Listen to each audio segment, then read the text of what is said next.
Shamim enterprise private limited Mymensingh বিভাগের বিভিন্ন জেলা থেকে, বিশেষ করে বিভাগীয় শহর থেকে বাংলাদেশের অজপাড়াগাঁয়ে সুনামের সাথে সার্ভিস দিয়ে আসছে এই অপারেটর। তাদের সার্ভিস শুরু হয় 2001 সালে। তখন কিন্তু তাদের নাম ছিল প্যাসিফিক। পরবর্তীতে 2010 সালে তারা তাদের নাম পরিবর্তন করে শামীম এন্টারপ্রাইজ নামকরণ করে। শুরুর থেকে তারা ঢাকা থেকে ময়মনসিংহ রুটে সার্ভিস দিত, তবে সময়ের পরিক্রমায় বাংলাদেশের প্রায় অধিকাংশ জেলায় তাদের সার্ভিস রয়েছে। তাদের সার্ভিসের শুরু ময়মনসিংহ টু ঢাকা রুটে হলেও বর্তমানে কিন্তু এই নামে ময়মনসিংহ টু ঢাকা রুটে তারা সার্ভিস দেয় না। যদিও শামীম এন্টারপ্রাইজের কিছু বাস আগে এনা ট্রান্সপোর্টের ব্যানারে চলতো, বর্তমানে সেগুলি ইউনাইটেড নামে চলছে। এছাড়াও শৌখিন এক্সপ্রেসের ব্যানারেও তাদের বাস রয়েছে। তাদের মূল কাউন্টারটি হলো ময়মনসিংহ জিরো পয়েন্টের সাথে। ময়মনসিংহ জেলার প্রবীণ অপারেটরের কথা বললে সবার আগে উঠে আসবে শামীম এন্টারপ্রাইজ প্রাইভেট লিমিটেডের নাম। ময়মনসিংহের বিভাগ ভিত্তিক বাস অপারেটর হিসেবে তারা ময়মনসিংহকে যুক্ত করেছে দেশের বিভিন্ন প্রান্তের সাথে।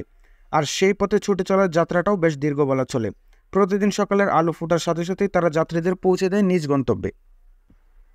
তাদের বহরে সর্বপ্রথম হিনো একে ওয়ান যে বাস যুক্ত হয় 2010 সালে। তাদের হাত ধরে বাংলাদেশের সর্বপ্রথম হিনো RN8 যে বাস যুক্ত হয় 2017 সালে। প্রথম লটে তাদের বহরে 4 ইউনিট হিনো RN8 যে বাস যুক্ত হয়। সর্বমোট 4 ইউনিট বাস যুক্ত হয় তাদের বহরে। এরপর আরও 1 ইউনিট বাস যুক্ত হলে সেটি তারা শাহ ফতেহ আলীর কাছে বিক্রি করে দেয়। বর্তমানে শামীম এন্টারপ্রাইজ ময়মনসিংহ থেকে দেশের বিভিন্ন জেলায় সার্ভিস দিয়ে দেখিয়ে দিয়েছে যে নিজস্ব জেলা থেকে সার্ভিস দিয়ে সেরা হওয়া যায়।